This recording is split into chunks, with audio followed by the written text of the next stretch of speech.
China has a GPU that equals the 2080. AMD dropped some AMFM2 for their new mobile chips, and Intel is finally doing the thing that they should have been doing for years. Let's get into the hot news, everybody. I'm your Brett host. We're going to be going over the hottest tech news I can find on the internet while you enjoy your breakfast this Thursday, September 12th, 2024. And I need to start off with a little confession time to you all, because I have made a significant oopsie doopsie in just the planning for this year's upcoming charity stream. We have been swamped personally at home as well as with work, and so we have it coming up. It is going to be taking place September 23rd through September 30th, and we are actually planning a community day for you all at a local esports center known as Resonine Esports. So I'm letting you know this now in case you want to come meet me, the UFD Tech team. We might have special guests of the UFD Tech team who might, I'm not going to spoil no more, but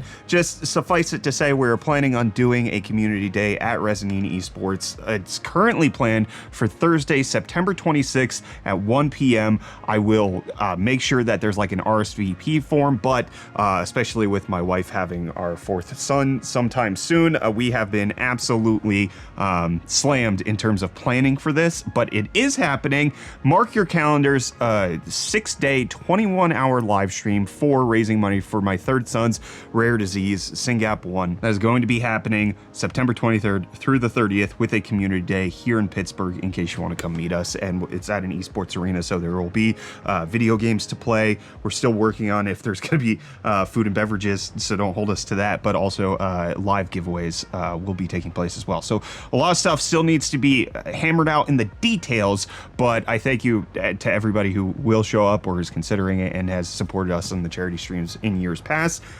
This one got away from me this year, and I don't want this to get away from me, and that is paying attention to what's going over in the Chinese market with their domestically produced graphics cards. Longson's a company that's been producing both CPUs and GPUs, and they're now giving a report on their 9A2000 that's supposed to be 10 times faster than the 9A1000, and according to their own reports, should be equivalent or comparable to the RTX 2080 Ti, which might not sound like much in this day and age, especially as we're getting ready to see the 5080 come out sometime soon. But if you take a look at Intel's discrete graphics cards, the A770 kind of getting in that 2080 Ti region. So seeing a domestically produced China GPU happening that's also getting in that ballpark could potentially mean that they do have more options moving forward. Now, one of the things that was asked was whether or not this can run Black Myth Wukong, because that's a very popular title right now. And in terms of GPU performance, it should be able to support it, but that doesn't necessarily mean it can game very well, because one of the issues that Longson's been having with gaming on their GPUs is just driver support. Same thing that Intel's kind of going through when it comes to like teething issues,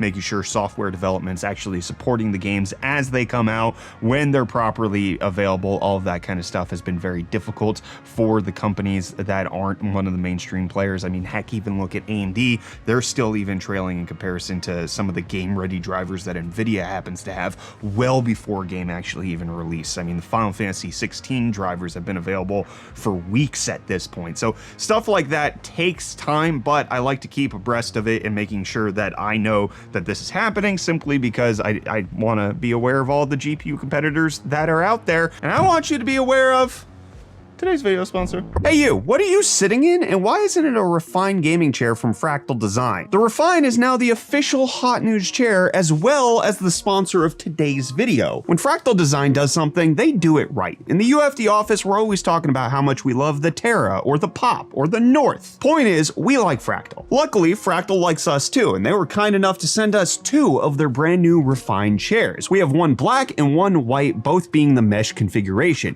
Padded fabric and Alcantara are also available for anyone who's not big on mesh. These chairs were super easy to put together. We had both in the door, out of the box, and built in under 40 minutes, even accounting for Michael's mistakes. Do better, buddy, come on. He wrote that into the script here, all right? I'm not calling him out. The chair itself features 4D adjustable armrests, a sliding headrest, seat depth adjustments, and a nifty adjustable lumbar support. Adjusting the support with a knob is a really great touch and kind of fun to play with. Fractal also included some pretty cool casters on the Refine. They glide super quiet and are nice and gentle on the hardwood floors we have in the office. Overall, Fractal has put together a great looking and great sitting chair, and now that they've officially launched, grab one via our link in the description below to start sitting in the official UFD Tech Hot News chair today. Thanks to Fractal for sponsoring today's video. And while the refined chair is supporting me, AMD is adding support for their AI 300 series mobile chips, now getting AMFM2 or AMD Fluid Motion Frames 2, as well as VGM or Variable Graphics Memory technology,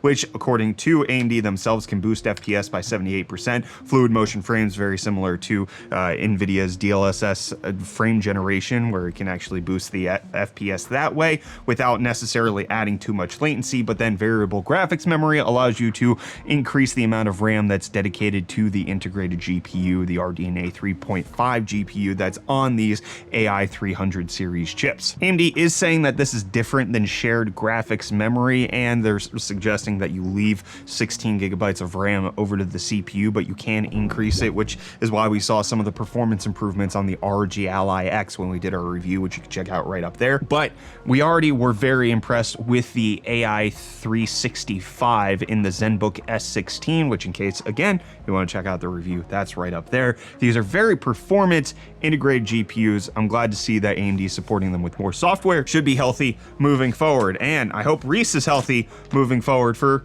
reasons. Just, you know, secret planned reasons. Yo, welcome back to UFD Deals, bringing the hottest tech deals on the internet. Happy Thursday, everyone. Hope you guys are having a good week so far. And hey, you know, deals, it's kind of what we do here. Starting off today, we have the Razer Kiyo X 1080p webcam, which you can pick up for only $32.99 with included promo code, making it $47 off. But then next, we have the Logitech G502 Hero wired gaming mouse for only $40.99, making it $39 off. And then lastly, the ever gorgeous Fractal Design Terra Mini ITX small form factor case, available in silver for only $129.99, making it $50 off. And hey, with that, the deals are done. You can find these and more linked in the video description down below. But until next time, I'm gonna hand you off back to Brett for the rest of your hot news. Cheers. Well, Reece, we finally got a good deal when it comes to the Internet Archive. There's been the whole hullabaloo with their lawsuit from book publishers that they just lost the appeal for. They're under fire from a $400 million lawsuit from music holders, but at least they're on good terms with Google, who has made them their cache page supplier. Google got rid of their cache web page feature earlier this year, and now they're utilizing the Internet Archive's Wayback Machine to have archived web pages, which you might run into some issues with in case the rights holders don't want the Wayback Machine to actually be documenting it, but it's a good partnership. Hopefully it comes with some money for the Internet Archive so that they could potentially settle some of these legal bills that they're going to be struggling with. And Intel has been struggling. Everybody's been talking about this with their instability on their 13th and 14th gen CPUs, but according to new reports, rumors coming out, the Z890 motherboards that are supposed to support Arrow Lake are actually going to have the feature that should have been there all along. This is something that reviewers have been calling out for the last several generations. I think it goes all the way back to the 8th or 9th gen Intel Core Series CPUs, but that the default motherboard profile was never Intel's default profile. In fact, we had to find that out in a huge hullabaloo with Raptor Lake and Raptor Lake Refresh, because it wasn't even enabled as a profile that some motherboards could select. So you had to do a BIOS update to get that implemented. But with Z890, it looks like it's actually going to be the default profile. When you boot a chip into the Z890 board, the default Intel power profile is going to be the default Intel power profile that you end up using. Now, this doesn't mean anything in terms of enthusiasts and being able to overclock or change it yourself. It just means that when somebody puts a CPU into their motherboard, it's running within Intel specs, something that should have been happening for the last many years, that it has not, and now that it's happened with the Raptor Lake refresh and Raptor Lake instability happening, it came to the forefront. It's had to be solved, and now it looks like it's going to be adjusted. This is good to hear. I think this is the plan that should be moving forward. Obviously, this is a rumor coming out from a third-party source, not necessarily Intel themselves, but if Intel is listening at all, you should do this. The default power profile should be enabled by default on all motherboards. Z, B, H, doesn't matter. If I want to overclock on my Z890, continue to give me that opportunity, but the default should just be the default. And there's a mixture of reports coming out when it comes to the 14th gen CPUs. We've already talked about how it looked like in America to some extent that they were running out of 14 and 13900Ks, and now other regions are now reporting this, with Hong Kong being the latest, that they do not have enough 14900K replacement parts, and instead they're actually offering cash as a refund for anybody who has the 14900K, which the person who's reporting this is indicating that they're switching over to the 9950X, but it does appear to be something that's happening in multiple regions, not just in one isolated incident. The amount of returns that are happening appears to be outpacing the amount that was allocated for those returns to happen, which not a great look. But I really hope Arrow Lake, when it allegedly launches, I believe the deadline got pushed to October 24th was the report. Initially it was supposed to be the 17th. It's already been delayed 10 and a half months. It was supposed to come out at the end of 2023, so you know, what's another week? I really hope that it sets things back on track and that they're a firm competitor for AMD. And you guys got to compete for my attention, so let's take a look at what you said in the comments yesterday's episode of Hot News. Over on Flowplane, S004 Amazon Web Services saying headphone jack on an iPhone in 2024? I haven't cared about headphone jacks on mobile devices in 10 plus years. Good riddance. I suspect most people would keep using the Bluetooth headsets even if a headphone jack returned, and despite the constant whining about its absence. I mostly agree with this take. I think a lot of the chattering that ends up happening on the internet with regards to these hot button topics, headphone jack, AMD as a GPU manufacturer, all of this appears to be discussion and then does not translate into real world price purchasing decision making. And so the headphone jack, I'm 100% with you. I actually find headphone jacks even on my computer annoying. I want better low latency wireless solutions. That's currently what I want the most, not to have wires dangling. I obviously understand the choice that people want to have with the headphone jack, but I'm not clamoring for it to return. I am not bothered that it's gone from my phone. I have not considered plugging anything into it, even though I could have an adapter. I'm pretty sure I do have an adapter because I did want the headphone jack for one isolated incident when I drove my U-Haul truck up here to Pennsylvania and I needed an aux connector to plug it into the U-Haul, and I was like, I'll do it for the long drive up from Florida. I'll do it this once. And then I have not thought about it since, and now you're refreshing my memory. So I'm okay with the dongle life on that front, which I know many people aren't, but I am. Then over on YouTube, see me saying, Sony PlayStation 10 years ago, we sell the console at a loss because we'll make the money back with games and accessories. Sony PS5 Pro, we made Concord. I mean, they are still, if you look at the hardware that's going into it, especially, you know, listening to some of the stuff that Digital Foundry is saying, this GPU that's going to be put into the PS5 Pro isn't something that you can commercially get. It's going to be a weird, like, it's better than the 7800 XT in certain ways, but it's worse in other ways because it's kind of downclocked. It appears to be a custom SoC with a compact form factor, and when you try to build out a comparable PC, you're very struggling to achieve some of the performance that Sony brings you in just the base PS5. They've been selling them at a loss. The PS5 Pro, I do think, based on what Sony has said about the actual technical specifications, which was limited on the PS5 Pro, they are still at $700, outpacing the value of what you can get with a comparable gaming PC. There are things you have to tweak and adjust when it comes to getting your gaming PC, like dropping Wi-Fi 7, which I know the response from a lot of people is like, why do I care about Wi-Fi 7? You don't, but it's going to be included on the console and make it so that it is a value add. Additionally, you get a controller included with it. That's a $70 included proposition right there versus a gaming PC. There are ways to nickel and dime out a console where it still can make sense for certain people in terms of being a better value for their gaming experience than for a gaming PC, which obviously the retort then ends up being, but I could do so much more with my gaming PC. And I get it. I like gaming PCs. I have gaming PCs,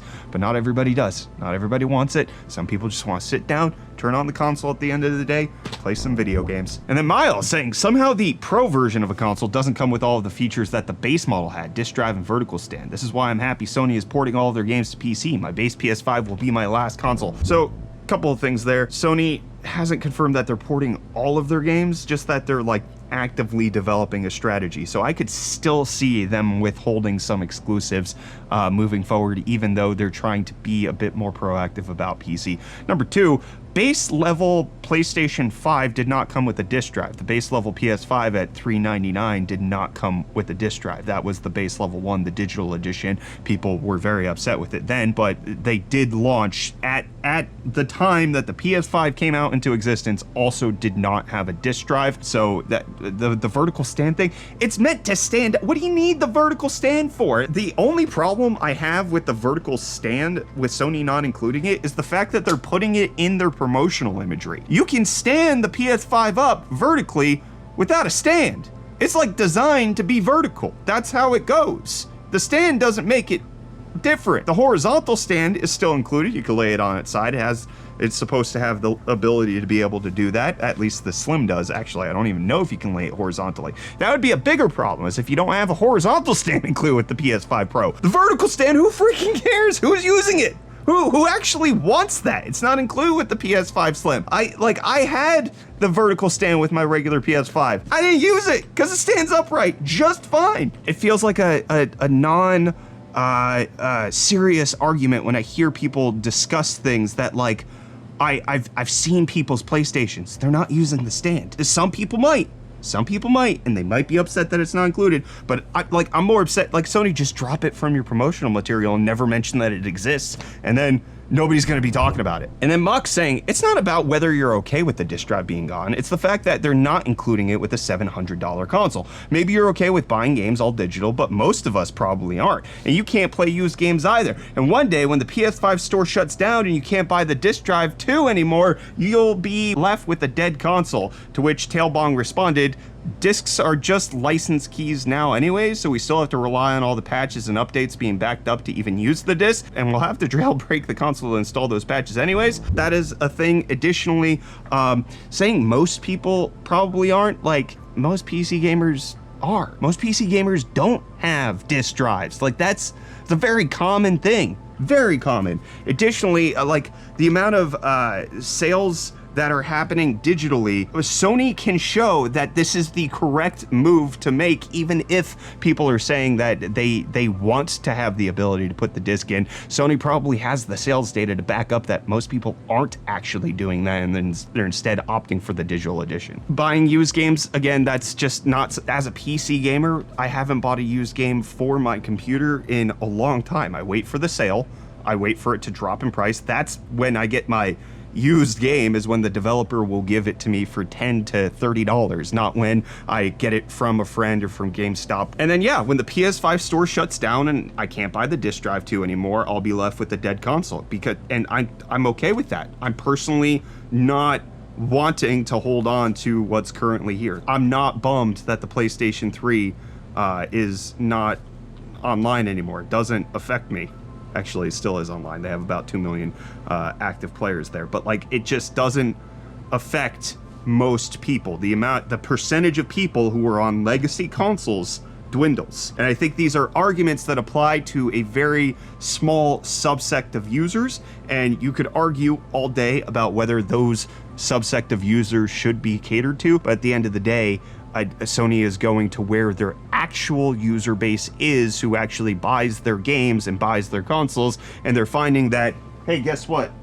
A $200 PlayStation Portal, as much as the internet hated this thing, sold like wildfire. It was sold out. Sony has seen that people will actually buy that, and so they're looking into making a new gaming handheld moving forward, and they're tapping AMD to make the SoC for it. So regardless of what the internet says is the legitimate problem, I think what Sony's seeing is that the data doesn't actually back that up. And that's something that, you know, I can relate to my own personal experience of being a content creator. A lot of times people will say they don't want me to cover certain things, or they don't want me to do a certain thing in the thumbnail or in the title, but I can look at the data and I can see people watch longer when I do the thing that they say they don't want me to do. People actually engage more positively when I do certain things. And so even though there's this loud outcropping that's saying, hey, we don't like this, a lot of people are actually okay and enjoy that in a way that just maybe the people commenting don't. And we got Scarlet Shadow saying, I thought I misheard the opening, but I'm your Brett host. In fact, what was said. And then Ahmed saying, yeah, he says that every video. I thought it was a mistake the first time I heard it, but he does it on purpose. I also did it as a mistake the first time I did it. And then somebody called me out for it, and I've done it intentionally ever since. It's been like this for like 3 years now. And that's almost how long this episode of Hot News felt. I'll be back with more of the hottest tech news tomorrow.